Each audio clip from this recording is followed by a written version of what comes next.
Në historinë e një vendi, midis institucionit të dorëheqjes dhe institucionit të vjedhjes, të përfaqësuar nga qeveria, mësohet se gjykata në një presion të tmerrshëm vendosi të shqyrtoj çështjen e përfaqësuar nga avokati i vjedhjeve qeveritare Edvin Kristaq Rama. Duke mos komentuar më tej në këtë çështje, i bëj thirrje gjykatës kushtetuese të parashikojë seancë publike në gjykimin e kësaj çështje, mbasi është çështja më e rëndësishme në historinë e jurisprudencës europiane dhe botërore. Kur ndonjëherë një kryetar qeverie, një kryeministër, shef ekzekutivi, pra president qoftë ai, nuk ka shkuar në gjykatë kushtetuese për të mbrojtur masat që gjykatat tjera kanë marrë për vjedhje klamoroze të dokumentuara në të gjitha aspektet. Ky akt i Edi Ramës lidhet absolutisht vetëm me implikimin e tij gjerë në vesh në këtë aferë dhe afera tjera që vinë mbas.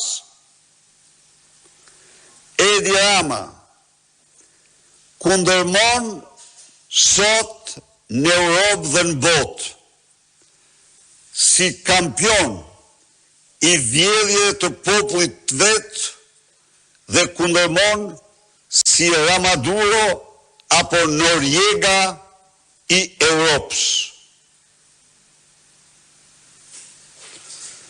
Përpiqet si mbyturi të kapet në fije bari të bëj presione nga më absurdet ndaj sistemit gjyqësor në një kohë kur është, u them shqiptarëve, absolutisht i pashpresë.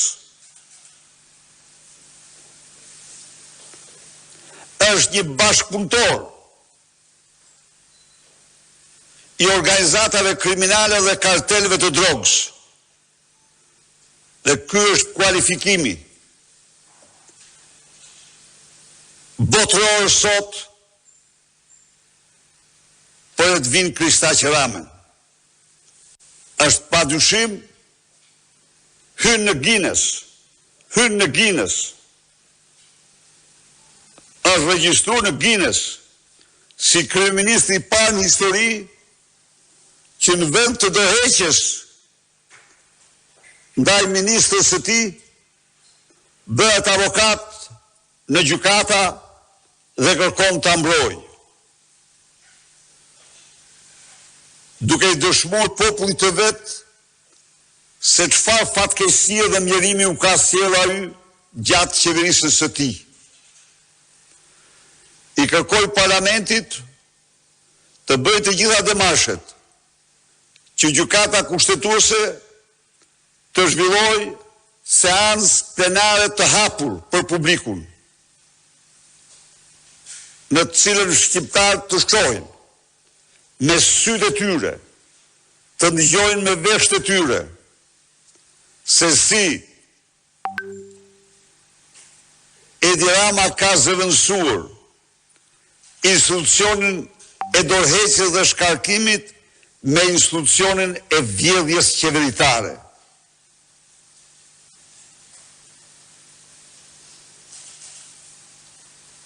Ju bëj thirrje gjykatësve të denoncojnë në format që i gjykojnë të përshtatshme çdo lloj ndërhyrje